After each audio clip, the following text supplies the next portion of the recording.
Where your treasure is, there will your heart be also. God has given us unlimited treasures in His Word. Every time we open it, we can discover a new treasure or admire an old one. What will we find today? Let's dig in. Here's Carla Early with Treasure Hunt in the Word.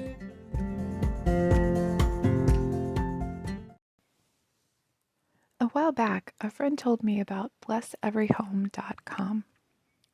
Not to sound like an advertisement for it, but when you sign up, they send you an email daily to remind you to pray for your neighbors, giving you the names and addresses of those who live nearby.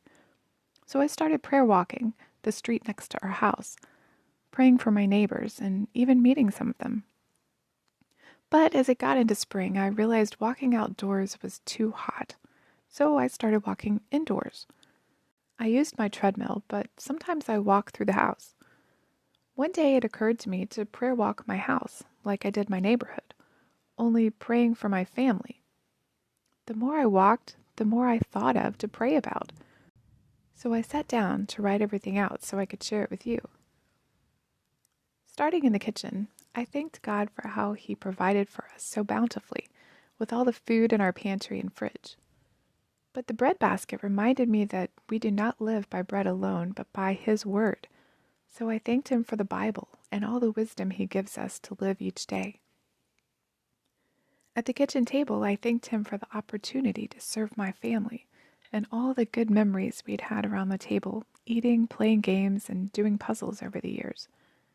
I prayed that as the children came home to visit, we'd have many more memories around that table, and that our conversations would always glorify the Lord. From there, I moved towards the living room, passing the family tree displayed in our hallway. I thanked the Lord for all the strong Christian men and women of our family, and that my generation and my children would also leave a legacy of love and service. In the living room, I thanked God for all the books and asked Him for more time to read them. As I looked over all of our scrapbooks, I thanked God for the good memories once again and all He'd planned for our future. I thanked Him for my recliner, where I sit to meet with Him and study and pray and write the podcast. I prayed He would draw me even closer to Him and implant His Word in my heart and actions. I thanked God for the TV that we rarely use now, but used to watch all sorts of educational videos.